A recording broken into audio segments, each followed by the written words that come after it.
Hi friends, welcome to Aneestech factory. ഇന്ന് ഞാൻ ഒരു ക്രോഷറ്റ് റോസ് ഫ്ലവർ എങ്ങനെയാണ് ചെയ്യേണ്ടതെന്നാണ് കാണിക്കുന്നത്. ഒത്തിരി ഫ്രണ്ട്സ് ഈ വീഡിയോ ആവശ്യപ്പെട്ടിരുന്നു. ആദ്യമായി കാണുന്നവർക്ക് കൂടി വേണ്ടിയാണ് ഈ വീഡിയോ. സ്കിപ്പ് ചെയ്യാതെ കണ്ടാൽ മാത്രമേ ഇത് നന്നായി മനസ്സിലാകൂ. ക്രോഷറ്റ് വർക്ക് ചെയ്യുന്നതിന് 2-3 സ്റ്റിച്ചസ് അറിഞ്ഞിരിക്കണം. അതിനുവേണ്ടി ഞാൻ ബേസിക് ഓഫ് ക്രോഷറ്റ് സ്റ്റിച്ചസ് ആണ് ഇന്ന് നിങ്ങൾക്ക് പറഞ്ഞു തരാൻ പോകുന്നത്. അതിന് എന്തൊക്കെയാണ് വേണ്ടത്, ക്രോഷറ്റ് എങ്ങനെ സ്റ്റാർട്ട് ചെയ്യണം, ഹൂക്കും ത്രെഡും എങ്ങനെ ഹാൻഡിൽ ചെയ്യണം എന്നൊക്കെയാണ് ഞാനിതിൽ കാണിച്ചു തരുന്നത്. 3-4 ബേസിക് സ്റ്റിച്ചുകൾ അറിഞ്ഞിരുന്നാൽ നമുക്ക് ഏത് പ്രോജക്റ്റ് വേണമെങ്കിലും ചെയ്യാൻ സാധിക്കും. അപ്പോൾ നമുക്ക് വീഡിയോയിലേക്ക് പോകാം. ഇതാണ് ക്രോഷറ്റ് ഹൂക്ക്. ഇതിൻ്റെ മുകളിലുള്ള ഭാഗമാണ് ഹെഡ്. ഈ ഭാഗം ക്രോഷറ്റ് ഏരിയ.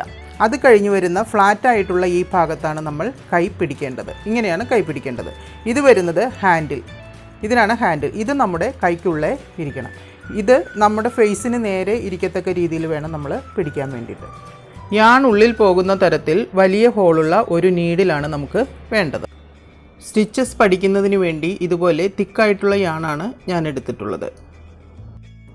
അതുകൊണ്ട് തന്നെ 14 നമ്പർ ഹൂക്കാണ് ഇതിന് സ്യൂട്ടായിട്ടുള്ളത്. ക്രോഷറ്റ് സ്റ്റിച്ചിൽ ആദ്യം സ്റ്റാർട്ട് ചെയ്യേണ്ടത് സ്ലിപ്പ് നോട്ടാണ്. അതിന് ലെഫ്റ്റ് ഹാൻഡിലെ ഇൻഡെക്സ് ഫിംഗറും മിഡിൽ ഫിംഗറും ഇങ്ങനെ പിടിക്കുക. അതിനുശേഷം യാൺ ഇതുപോലെ ക്രോസ് ആയിട്ടൊന്ന് റാപ്പ് ചെയ്തെടുക്കണം. ഒന്നുകൂടി കാണിച്ചു തരാം. ഈ ചുറ്റുന്ന യാണിനാണ് നമ്മൾ വർക്കിംഗ് ത്രെഡ് എന്ന് പറയുന്നത്. ഇപ്പോൾ നമുക്ക് ഒരു ക്രോസ് ആയിട്ട് കിട്ടിയിട്ടുണ്ട്. ഹൂക്ക് ഉപയോഗിച്ച് ഈ യാൺ വെളിയിലേക്ക് പുൾ ചെയ്തെടുക്കണം. ഇപ്പോൾ ഇവിടെ ഒരു നോട്ട് വീണിട്ടുണ്ട്. ലെഫ്റ്റ് സൈഡിലെ വർക്കിംഗ് യാൺ ഒന്ന് വലിച്ചു കൊടുത്താൽ ലൂപ്പ് ടൈറ്റ് ആകും. ഇതിനാണ് സ്ലിപ്പ് നോട്ട് എന്ന് പറയുന്നത്. ഈ ഹോളിനാണ് നമ്മൾ ലൂപ്പ് എന്ന് പറയുന്നത്. ഹൂക്ക് മൂവ് ചെയ്യുന്നതിന് ഒരു സ്പേസ് ഇട്ട് വേണം ടൈറ്റ് ചെയ്യാൻ. അധികം ടൈറ്റ് ആകാനും പാടില്ല. അപ്പോൾ സ്ലിപ്പ് നോട്ട് എന്താണെന്ന് പഠിച്ചു. അടുത്തത് ചെയിൻ സ്റ്റിച്ച് എങ്ങനെയാണെന്ന് നോക്കാം. ആദ്യം യാൺ ലെഫ്റ്റ് ഹാൻഡിലെ ഇൻഡെക്സ് ഫിംഗറിൽ ചുറ്റിയെടുക്കണം. താഴേക്ക് വരുന്ന ഭാഗം റിംഗ് ഫിംഗറും ഇൻഡെക്സ് ഫിംഗറും വെച്ച് ഒന്ന് പ്രസ് ചെയ്ത് പിടിക്കണം. ഇനി മിഡിൽ ഫിംഗറും തം ഫിംഗറും ചേർത്ത് വെച്ച് ലൂപ്പിൽ പിടിക്കുക. ഇങ്ങനെയാണ് യാൺ പിടിക്കേണ്ടതിൻ്റെ ശരിയായ പ്രൊസീജിയർ. അടുത്ത് ഹൂക്ക് യാണിന് പാരലായിട്ട് പിടിക്കുക. ഇനി ലെഫ്റ്റ് സൈഡിൽ കൂടി ത്രെഡിൻ്റെ അടിയിൽ കൊണ്ടുവന്ന് ലൂപ്പിൻ്റെ ഉള്ളിൽ കൂടി പുൾ ചെയ്തെടുക്കുക. ഇപ്പോൾ ഒരു ചെയിൻ ചെയ്തു കഴിഞ്ഞു. ബിഗിനേഴ്സ് ഇങ്ങനെ പറഞ്ഞു ചെയ്താൽ വളരെ പെട്ടെന്ന് മനസ്സിലാകും. Parallel, left, down, pull in to the loop. ഇനി നമുക്കിത് ഇതേ മെത്തേഡിൽ തന്നെ കണ്ടിന്യൂ ചെയ്യാം. ഏത് വർക്ക് ചെയ്യുമ്പോഴും ബേസിക് സ്റ്റിച്ച് എന്ന് പറയുന്നത് ചെയിൻ സ്റ്റിച്ച് തന്നെയാണ്. ചെയിൻ സ്റ്റിച്ച് തയ്ച്ചതിന് ശേഷം മാത്രമാണ് അതിൻ്റെ മുകളിലേക്ക് വേറെ സ്റ്റിച്ചുകൾ തയ്ച്ച് പോകുന്നത്. ഇപ്പോൾ നമ്മൾ ചെയിൻ സ്റ്റിച്ച് വളരെ ഈസി ആയിട്ട് പഠിച്ചു. പ്രാക്ടീസ് ചെയ്യുന്നതിനനുസരിച്ച് വളരെ ഈസി ആയിട്ട് ചെയ്യാവുന്നതാണ് ക്രോഷറ്റ് വർക്ക്. ക്രോഷറ്റ് വർക്ക് അറിഞ്ഞിരുന്നാൽ പലതരത്തിലുള്ള പ്രോജക്റ്റുകളും നമുക്ക് ചെയ്യാൻ സാധിക്കും. ഇതുപോലുള്ള ഷ്രഗ്സ്, വൂളൺ ബേബി സെറ്റർ, ലേസുകൾ, അങ്ങനെ പലതും നമുക്ക് ചെയ്യാവുന്നതാണ്. ഇപ്പോൾ ഞാനിതിൽ ഒരു 20 ചെയിൻ ചെയ്തു വച്ചിട്ടുണ്ട്. നിങ്ങൾ കൂടുതൽ പ്രാക്ടീസ് ചെയ്യുക. ക്രോഷറ്റിൽ ചെയിൻ സ്റ്റിച്ചിന് C എന്നാണ് ഡിനോട്ട് ചെയ്യുന്നത്. അടുത്തത് സിംഗിൾ ക്രോഷെ, അതായത് ചെയിൻ സ്റ്റിച്ചിൻ്റെ മുകളിൽ വരുന്ന ബേസിക് ആയിട്ടുള്ള സ്റ്റിച്ചാണ് സിംഗിൾ ക്രോഷെ. ഇതിനി എങ്ങനെയാണെന്ന് നോക്കാം. ഇപ്പോൾ ഞാൻ ഒരു 20 ചെയിൻ ചെയ്തു വച്ചിട്ടുണ്ട്. ഇതിൻ്റെ എൻഡ് ലൂപ്പാണിത്. നെക്സ്റ്റ് ചെയിൻ 1, അടുത്ത് ചെയിൻ 2. ഇപ്പോൾ ഫസ്റ്റ് ചെയിൻ വിട്ടിട്ട് സെക്കൻഡ് ചെയിനിലാണ് സിംഗിൾ ക്രോഷെ ചെയ്യേണ്ടത്. നിങ്ങൾക്കിപ്പോൾ ഡൗട്ട് വരാം, ഫസ്റ്റ് ചെയിനിൽ സിംഗിൾ ക്രോഷെ ചെയ്തൂടെ? നമ്മൾ അതിൽ കൂടി ഹുക്ക് കടത്തിയാൽ ചെയിൻ അഴിഞ്ഞു വരും. അതുകൊണ്ടാണ് ഫസ്റ്റ് ചെയിൻ വിട്ട് സെക്കൻഡ് ചെയിൻ എടുക്കുന്നത്.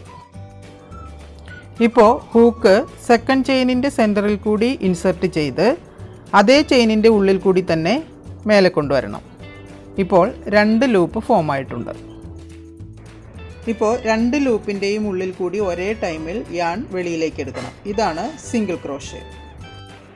നേരത്തെ ചെയ്തതുപോലെ നെക്സ്റ്റ് ചെയിനിലും ഹൂക്ക് കടത്തി ത്രെഡ് വെളിയിൽ കൊണ്ടുവരണം. ഇപ്പോൾ 2 ലൂപ്പ് കിട്ടി.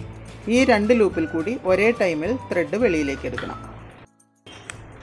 ഇത് നമുക്ക് അടുത്ത ചെയിനുകളിലും കണ്ടിന്യൂ ചെയ്യാം. ക്രോഷറ്റ് വർക്കിൽ സിംഗിൾ ക്രോഷയ്ക്ക് SC എന്നാണ് ഡിനോട്ട് ചെയ്യുന്നത്. ഇപ്പോൾ സിംഗിൾ ക്രോഷേ കംപ്ലീറ്റ് ആയിട്ടുണ്ട്. സിംഗിൾ ക്രോഷയ്ക്ക് ഹൈറ്റ് കുറവായിരിക്കും. ഇതിൻ്റെ മുകൾ വശം ഒരു ചെയിൻ പോലെ ഫോം ആകും. ഈ ചെയിനിൽ കൂടിയാണ് അടുത്ത സ്റ്റിച്ചുകളെല്ലാം തയ്ച്ചു പോകേണ്ടത്. ഇപ്പോൾ നമ്മൾ ചെയിൻ സ്റ്റിച്ചും സിംഗിൾ ക്രോഷയും പഠിച്ചു കഴിഞ്ഞു. അടുത്ത് നമ്മൾ ചെയ്യാൻ പോകുന്നത് ഡബിൾ ക്രോഷേ. ഇതിനു വേണ്ടി ഞാൻ കുറച്ച് ചെയിൻ സ്റ്റിച്ച് ചെയ്തെടുത്തിട്ടുണ്ട്. ഡബിൾ ക്രോഷേ ചെയ്യുമ്പോൾ 3rd ചെയിനിൽ നിന്നുമാണ് നമ്മൾ ആരംഭിക്കേണ്ടത്. ഇനി ഹൂക്ക് യാണിലൊന്ന് ചുറ്റിയതിന് ശേഷം 3ാമത്തെ ചെയിനിൽ കൂടി ഇൻസെർട്ട് ചെയ്ത് യാണിനെ വെളിയിലേക്ക് എടുക്കണം. ഇപ്പോൾ 3 ലൂപ്പ് ഫോം ആയിട്ടുണ്ട്.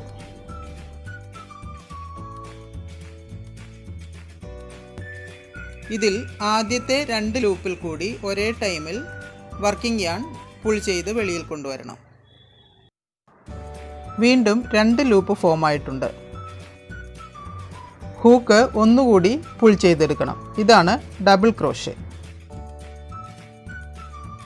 ഇനി നമുക്ക് അടുത്ത ചെയിനിലും ഇത് കണ്ടിന്യൂ ചെയ്യാം. സിംഗിൾ ക്രോഷയ്ക്കും ഡബിൾ ക്രോഷയ്ക്കുമുള്ള ഡിഫറൻസ് എന്താണെന്ന് വെച്ചാൽ, ഡബിൾ ക്രോഷയ്ക്ക് ഹൂക്കിൽ യാൺ ഒന്ന് ചുറ്റിയിട്ടാണ് നമ്മൾ എടുത്തിട്ടുള്ളത്. അപ്പോൾ നമുക്കൊരു എക്സ്ട്രാ ലൂപ്പ് കൂടി കിട്ടും. ക്രോഷറ്റിൽ ഡബിൾ ക്രോഷയ്ക്ക് DC എന്നാണ് ഡിനോട്ട് ചെയ്യുന്നത്. ഇതുപോലെ നമുക്കിനി ബാക്കിയുള്ള ചെയിനിൽ കൂടി ചെയ്തെടുക്കാം. സിംഗിൾ ക്രോഷയും ഡബിൾ ക്രോഷയും നോക്കിയാൽ മനസ്സിലാകും, ഡബിൾ ക്രോഷയ്ക്ക് നല്ല ഹൈറ്റാണ്. അതുകൊണ്ട് തന്നെ വലിയ പ്രോജക്റ്റുകൾ ചെയ്യുമ്പോൾ ഡബിൾ ക്രോഷയാണ് പ്രിഫർ ചെയ്യുന്നത്. സിംഗിൾ ക്രോഷയ്ക്ക് ടൈം കൂടുതലെടുക്കും. ഡബിൾ ക്രോഷേ ആരംഭിച്ചപ്പോൾ നമ്മൾ 2 ചെയിൻ വിട്ട് 3ാമത്തെ ചെയിനിലാണ് തുടങ്ങിയത്. അതെന്തിനാണെന്ന് വെച്ചാൽ ഇതേ അകലം കിട്ടുന്നതിന് വേണ്ടിയിട്ടാണ്. കൂടാതെ ഷേപ്പ് കിട്ടുന്നതിനും കൂടിയാണ്. ചെയിൻ വിടാതെ നമ്മൾ സ്റ്റാർട്ട് ചെയ്താൽ ഈ ഭാഗം ഷേപ്പില്ലാതെ ഇതുപോലെ ഇരിക്കും. അപ്പോൾ അതും ശ്രദ്ധിക്കണം. അടുത്തത് half double crochet. Half double ക്രോഷയും ഡബിൾ ക്രോഷയും ഏകദേശം ഒരുപോലെ തന്നെയാണ്. 3ാമത്തെ ചെയിനിൽ നിന്നാണ് ആരംഭിക്കേണ്ടത്. ഞാൻ അതിനുവേണ്ടി കുറച്ച് ചെയിൻ ചെയ്തെടുത്തിട്ടുണ്ട്. നേരത്തെ ചെയ്തതുപോലെ യാണൊന്ന് ചുറ്റിയതിന് ശേഷം 3ാമത്തെ ചെയിനിൽ കൂടി പുൾ ചെയ്തെടുക്കണം. ഇപ്പോൾ നമുക്ക് 3 ലൂപ്പ് കിട്ടിയിട്ടുണ്ട്. യാൺ ഈ 3 ലൂപ്പിൽ കൂടി ഒരുമിച്ച് വലിച്ചെടുക്കണം. ഇതാണ് ഹാഫ് ഡബിൾ ക്രോഷേ. ഇനി ഒന്നുകൂടി ചെയ്യാം. ഡബിൾ ക്രോഷയ്ക്ക് നമ്മൾ 2 ലൂപ്പാണ് വെളിയിലെടുത്തത്. ഹാഫ് ഡബിൾ ക്രോഷയ്ക്ക് 3 ലൂപ്പും ഒരേ ടൈമിൽ വെളിയിലെടുക്കണം. ഇതാണ് ഡബിൾ ക്രോഷയ്ക്കും ഹാഫ് ഡബിൾ ക്രോഷയ്ക്കുമുള്ള ഡിഫറൻസ്. HDC എന്നാണ് ഹാഫ് ഡബിൾ ക്രോഷേ ഡിനോട്ട് ചെയ്യുന്നത്. ഇനി ബാക്കിയുള്ള ചെയിനിൽ കൂടി നമുക്കിത് പ്രാക്ടീസ് ചെയ്യാം. പ്രാക്ടീസ് ചെയ്താൽ വളരെ ഈസി ആയിട്ട് നമുക്കിത് പഠിച്ചെടുക്കാം. ഇപ്പോൾ ഹാഫ് ഡബിൾ ക്രോഷേ നമ്മൾ കംപ്ലീറ്റ് ചെയ്ത് കഴിഞ്ഞു. ഇത് നോക്കിയാൽ മനസ്സിലാകും, ഹാഫ് ഡബിൾ ക്രോഷയ്ക്ക് ഡബിൾ ക്രോഷയേക്കാൾ ഹൈറ്റ് കുറവായിരിക്കും. അടുത്തത് നമ്മൾ പഠിക്കാൻ പോകുന്നത് ട്രിപ്പിൾ ക്രോഷേ. അതിനുവേണ്ടി ഞാനിവിടെ ചെയിൻ ചെയ്തെടുത്തിട്ടുണ്ട്.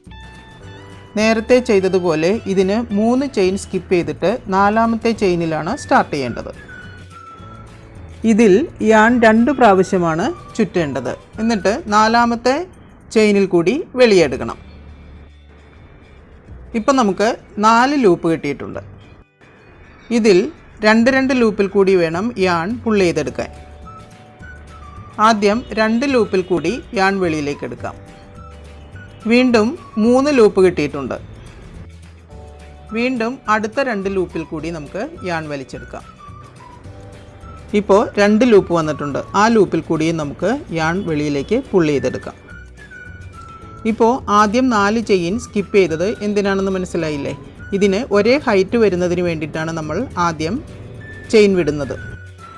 വീണ്ടും 2 പ്രാവശ്യം ചുറ്റി നെക്സ്റ്റ് ചെയിനിൽ കൂടി ഇൻസെർട്ട് ചെയ്ത് യാൺ പുൾ ചെയ്തെടുത്തു. ഇപ്പോൾ 4 ലൂപ്പ് കിട്ടി. ആദ്യത്തെ 2 ലൂപ്പിൽ കൂടി പുൾ ചെയ്തെടുക്കുക. വീണ്ടും അടുത്ത 2 ലൂപ്പിൽ കൂടി പുൾ ചെയ്തെടുക്കുക. ലാസ്റ്റ് വരുന്ന ലൂപ്പിൽ കൂടിയും പുൾ ചെയ്തെടുക്കുക. ബാക്കിയുള്ള ചെയിനിൽ കൂടി നമുക്കിത് പ്രാക്ടീസ് ചെയ്യാം. ട്രിപ്പിൾ ക്രോഷയ്ക്ക് TC എന്നാണ് ഡിനോട്ട് ചെയ്യുന്നത്. ബാക്കിയുള്ളത് കൂടി നമ്മൾ കംപ്ലീറ്റ് ചെയ്തെടുത്തിട്ടുണ്ട്.